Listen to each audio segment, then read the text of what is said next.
देना चाहूंगा। छोटा लाइन। मजहब वो होता है जो बताए कि कैसे उस मजहब में आया जा सकता है।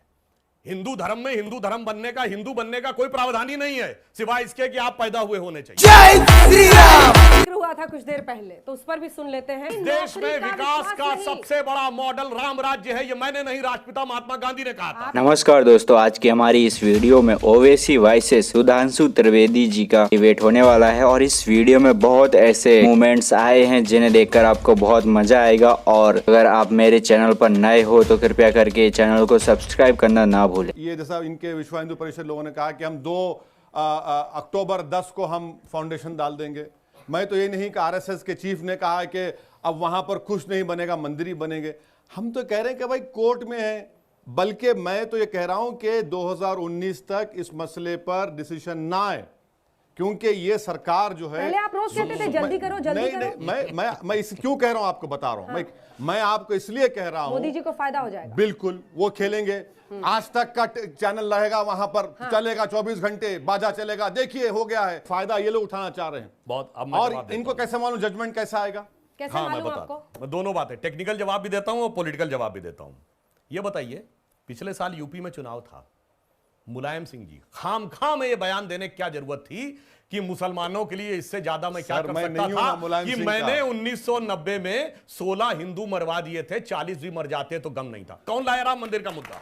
हम लाए या दूसरे लाए? क्या मैं पॉलिटिकल जवाब दे दूं? जब राम मंदिर का मुद्दा शुरू हुआ, प्रभु की कृपा देखिए, हमारी कितनी सीटें थी? 2। अब कितनी? 282। उत्तर प्रदेश की विधानसभा में कितनी थी? 17। आज 325। देश में विकास का सबसे बड़ा मॉडल राम राज्य है, ये मैंने नहीं, राष्ट्रपिता महात्मा गांधी ने कहा था। आपकी सुई अटकी हुई इसलिए है। अटकी नहीं है, अटकी हुई है। अरे साहब, महात्मा गांधी ने कहा था राम राज्य सबसे बड़ा विकास का मॉडल है। और मैं पूरी बात कर लूं, और अब आप देखिए, हम तो स्वीकार कर रहे हैं। अरे भैया, कहा गया रामचरितमानस में, राम विमुख असहाल तुम्हारा, रहा न कोई कुल तारन हारा। और अभी आपने पढ़ा पिछले चुनाव में, मुलायम सिंह जी ने बोला, टाइम्स ऑफ इंडिया में खबर छपी थी कि मेरा बेटा औरंगजेब की तरह हो गया है। अरे बाबर के साथ खड़े हो गए तो औरंगजेब होगा। जवाब दीजिए। और हम क्यों कह रहे हैं कोर्ट का फैसला हक में आएगा? अभी तक कोर्ट के जितने फैसले आए हैं, दिसंबर 1949 मूर्तियां प्रकट हुई और वहां पर पूजा अर्चना चली कोर्ट के आदेश से। फरवरी 1986 ताला खुला कोर्ट के आदेश से। नवंबर 1989 शिलान्यास हुआ कोर्ट की अनुमति से। दिसंबर 92 विवादित ढांचा गिरने के बाद मेकशिफ्ट टेंपल में पूजा अर्चना हुई सुप्रीम कोर्ट के आदेश से।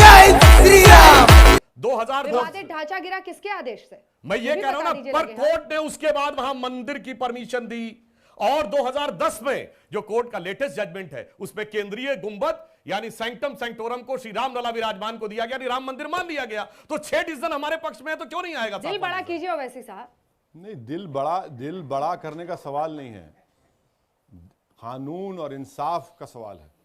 अगर किसी की भावनाओं पर फैसला होगा तो फिर ये मुल्क में सेकुलरिज्म नाम की चीज ही खत्म हो जाएगी। आप ये देखिए कि ये तमाम बातें सही कहें चल रहे हैं। ये क्या मस्जिद के लिए, नमाज के लिए आस्था आधार बन सकता है, लेकिन राम के लिए उसकी जन्मभूमि पर मंदिर बनना आस्था उसका आधार नहीं? आस्था पर नहीं हो सकता फैसला। मेरे और आस्था के ऊपर इस कोर्ट का फैसला नहीं होगा।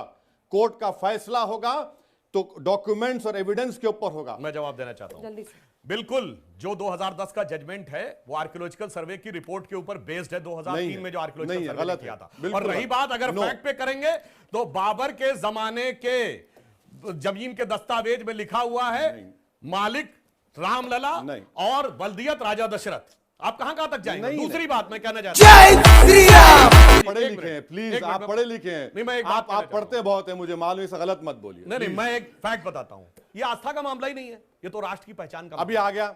अब देखिए, राष्ट्र की पहचान 2 मिनट पहले क्या कहा? हाँ बिल्कुल, 2 मिनट पहले क्या कहा था? जो लोग कहते हैं कि भगवान राम का मुद्दा सांप्रदायिक है, तो मैं पूछना चाहता हूं, कौन सा ऐसा देश है जहां पर कि पर डे नेशनल ब्रॉडकास्टर पे रामायण आती है? वो देश है इंडोनेशिया, जो दुनिया का सबसे बड़ा मुस्लिम देश है। अभी पिछले साल थाईलैंड के किंग की डेथ हुई, क्या टाइटल था उनका? Bhumibol Adulyadej king Rama the 9th। Hindu के देश नहीं है थाईलैंड। साउथ कोरिया, जहां क्रिश्चियन और बुद्ध हैं, वो कहते हैं जी हमारा डिसेंडेंस भगवान राम से है। तो साहब, ये देश की अस्मिता, देश की पहचान की बात थी, इसीलिए महात्मा गांधी ने राम राज्य माना था। इसका धर्म और मजहब से कोई मतलब नहीं। इंडोनेशिया थाईलैंड मान जाते हैं, वैसी साहब नहीं मानते। अरे नहीं मानेंगे ना, हरगिज नहीं। और श्रीलंका मानता है। हरगिज। इंडोनेशिया में अगर होता है तो मैं क्या करूं? मुझे क्या करना इंडोनेशिया से? मैं हिंदुस्तान का मुसलमान हूं। जल्दी अजय, एक लाइन में शरिया जवाब कहां से दीजिए। आता है?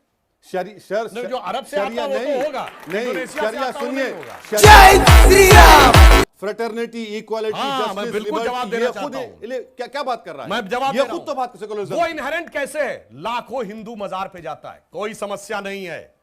हिंदू गुरुद्वारे में चला जाए, सिख यहां चला आया है, बौद्ध मठ में चले जाइए। आपको समस्या है कि टीका लग गया अगर टीवी सीरियल में भी, तो मजहब खतरे में पड़ गया। ये अंतर है धर्म और मजहब में। देना चाहूंगा, मजहब वो होता है जो बताए कि कैसे उस मजहब में आया जा सकता है। हिंदू धर्म में हिंदू धर्म बनने का, हिंदू बनने का कोई प्रावधान ही नहीं है, सिवाय इसके कि आप पैदा हुए होने चाहिए। इसीलिए भारत दुनिया का एकमात्र देश है जिसने इन्वेजन नहीं किया, क्योंकि यहां कन्वर्जन का कॉन्सेप्ट नहीं है। इसलिए मैं एक लाइन में कहना चाहूंगा, अटल जी की बड़ी फेमस कविता थी, हिंदू तन मन हिंदू जीवन, रग रग हिंदू मेरा परिचय। उसकी 2 लाइनें हैं जो सारे देश धर्म भारत का सारा सार है कि होकर स्वतंत्र मैंने कब चाहा मैं कर लूं जग को गुलाम, मैंने तो सदा सिखाया है करना अपने मन को गुलाम। गोपाल राम के नामों पर कब मैंने अत्याचार किया, कब दुनिया को हिंदू करने घर घर में नरसंहार किया। कोई बतलाए काबुल में जाकर कितनी मस्जिद तोड़ी, भूभाग नहीं शत शत मानव के हृदय जीतने का निश्चय, हिंदू तन मन हिंदू जीवन, रग रग हिंदू मेरा परिचय। जय श्री राम।